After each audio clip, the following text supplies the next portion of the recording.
Welcome to the deep dive. Today we are tackling a question that, well, it echoes in the back of so many minds, doesn't it? A question loaded with potential and often tinged with regret. What if? We've got source material that plunges right into this very idea, looking at it through the lens of, faith, the grip of fear, and the power of acting on what the source calls a calling. That's exactly right. This source material really zeroes in on the profound regret. Many people seem to carry the regret of not pursuing the things they've always dreamed of or maybe felt prompted to do. Yeah. So we're going to unpack the source's arguments for why stepping beyond that fear and saying yes to those inner stirrings isn't just about personal fulfillment, but potentially has a much bigger impact on others, according to this material anyway. Okay, so our mission in this deep dive is to explore the core message presented here, like what roadblocks hold us back, what really shifts when we choose to say yes, and maybe most importantly, how can we actively move forward even when the path ahead is, well, anything but clear. Let's dive in. So right at the heart of the source material is this pretty confronting question, what if? Mm-hmm. And it's intrinsically linked with the fear of stepping outside our comfort zone. Right. And one of the most striking points the source makes is a claim about just how few people actually act on their dreams or callings. Mm-hmm. They put that number at only about 10%. Only 10%. Wow. That number alone just makes you pause, doesn't it? It really does. And the source doesn't just, throw that number out there. It backs it up with a really powerful, almost haunting anecdote.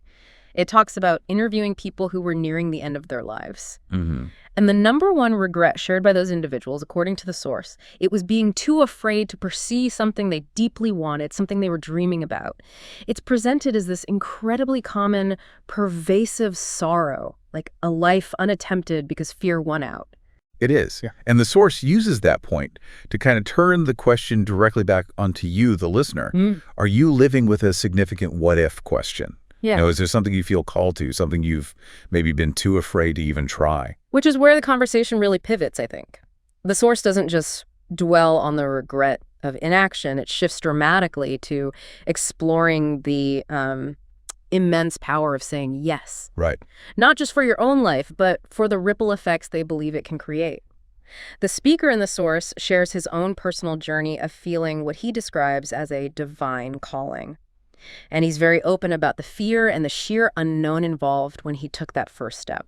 And he immediately connects that experience back to the listener, asking you to consider the potential impact your own yes might have. Yeah. The source provides specific, quite compelling examples from the speaker's life, illustrating this ripple effect firsthand. There's stories of lives changed through his ministry, even marriages that happened because people connected through a platform he said yes to starting years earlier. And one really specific, fascinating example they share, how he met his wife. He apparently said yes to a friend who kept urging him, pushing him to go to a conference in California. Huh? And at the time, he was actually focused on just getting VHS tapes of the conference, not attending it himself.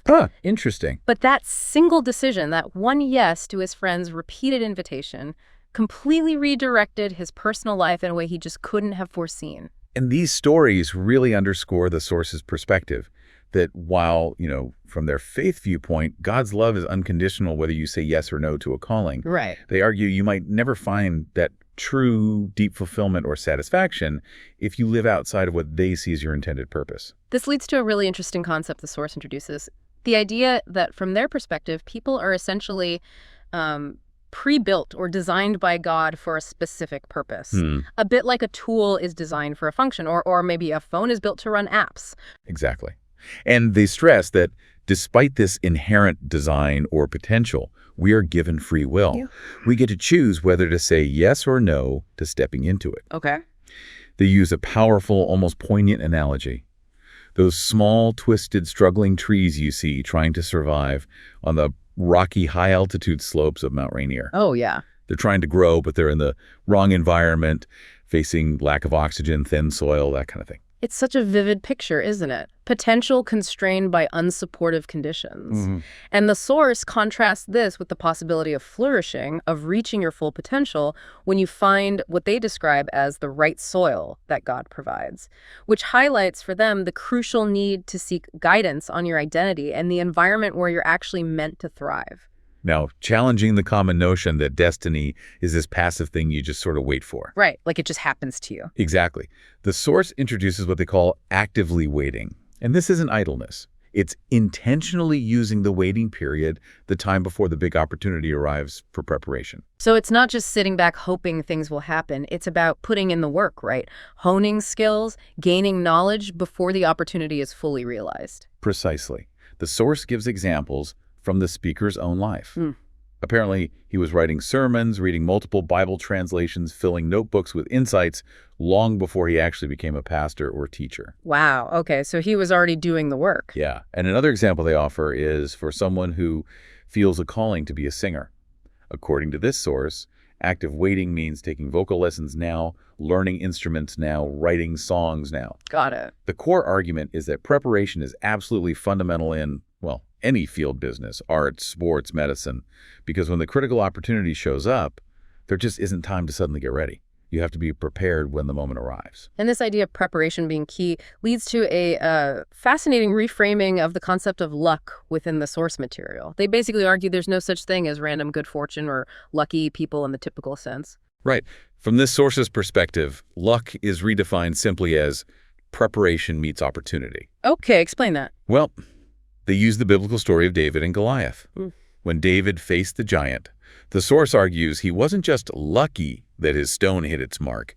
He was prepared. How so? Because he had already spent time killing lions and bears while protecting his sheep, honing his aim, his courage, Ah, okay, so that was his preparation. Exactly. And they contrast this with the biblical King Saul, whom the source characterizes as unlucky, not because fate was against him, but because his lack of preparation caused him to miss opportunities that came his way. The takeaway is quite direct. If you haven't prepared, you will miss opportunities. And by this source's definition, that makes you unlucky. That's a powerful way to look at it. So what about the fear? The fear of messing up? Ah, yes. A significant barrier the source spends time on is precisely that. The fear of making mistakes, and also the fear of criticism or judgment from others. The speaker shares a very personal example here, the story of his first church, which apparently opened in 1998 and then closed just 2 years later in 2000. He calls it an absolute disaster. Oof, that sounds tough. Yeah, but crucially, he doesn't frame that experience as just a failure to be regretted. He sees it as a vital, albeit costly, learning experience.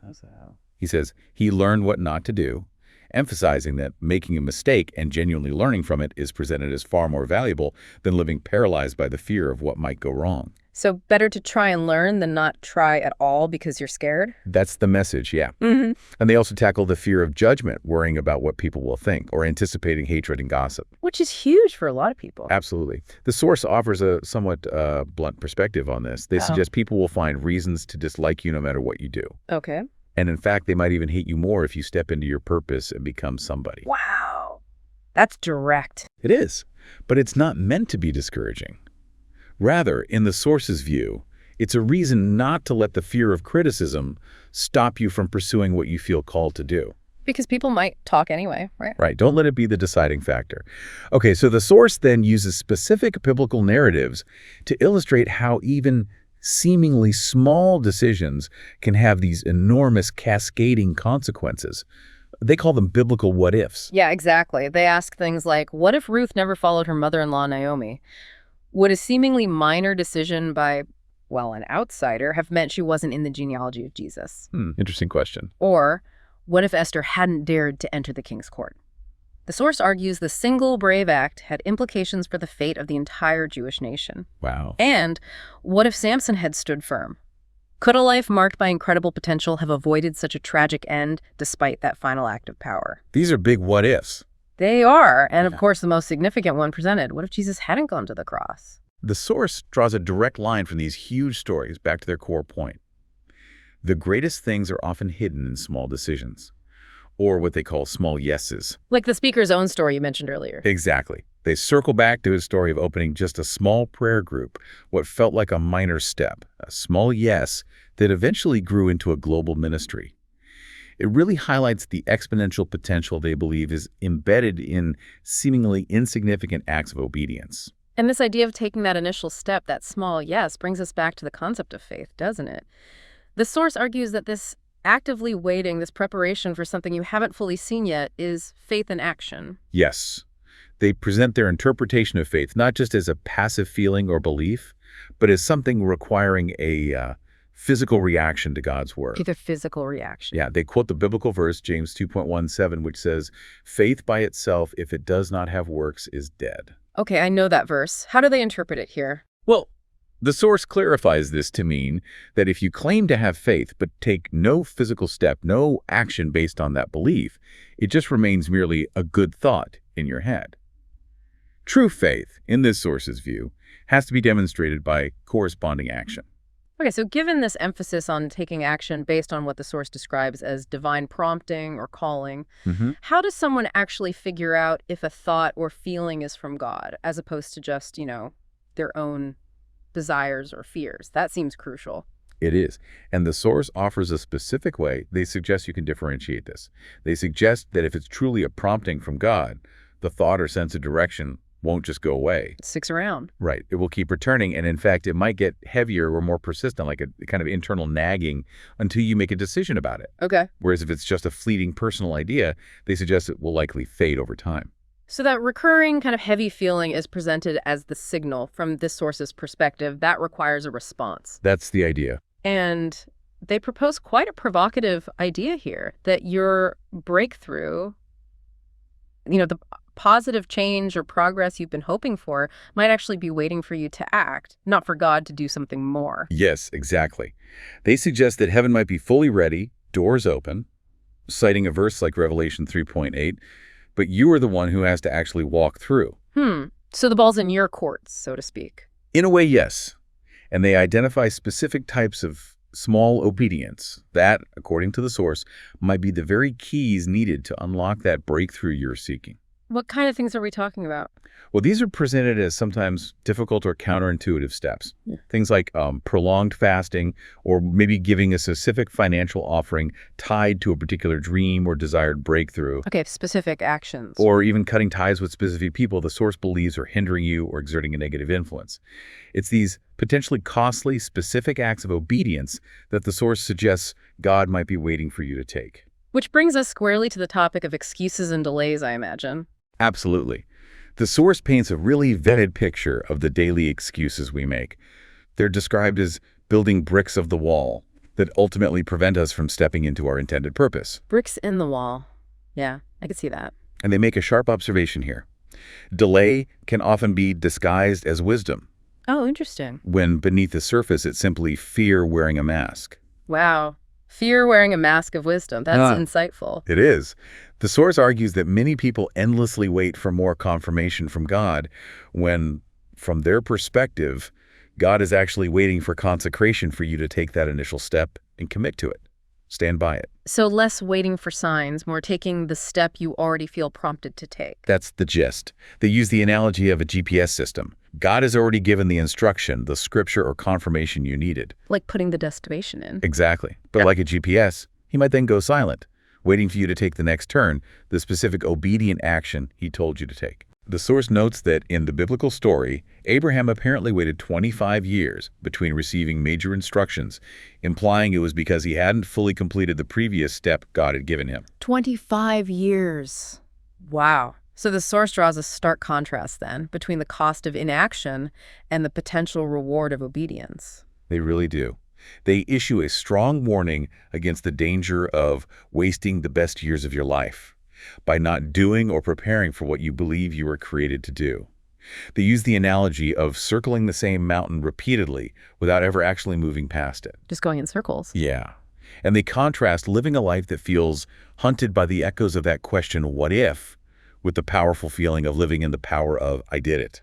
That's a great contrast. They cleverly borrow from the well-known just do it slogan, but they pivot to highlight that the true sense of accomplishment, according to the source, comes from being able to say, just did it, the achievement that follows the action. I like that. Just did it. And they circle back to that central theme of hope. The possibility that everything you are praying for, every longed-for breakthrough, might genuinely be waiting for you on the other side of your yes. On the other side of your yes. Powerful. Ultimately, the source concludes by offering their perspective on, well, the true source of happiness.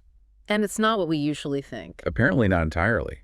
They argue it's not primarily found in external things like accumulating possessions, big house, money, or even solely in relationships. Okay, so what is it then? From this source's viewpoint, true happiness is discovered in the calling of God, in reaching the destination that He prepared for you, in being in the place for which you've been created, really aligning with that intended purpose. Finding and living out your purpose, that's where they land on happiness. That seems to be the core message, yes. So we've taken a deep dive into this source material, really exploring the pervasive impact of that what-if question, and the source's compelling argument that maybe, just maybe, the most significant regret anyone can face is letting fear dictate their choices instead of stepping into a purpose they believe they were designed for.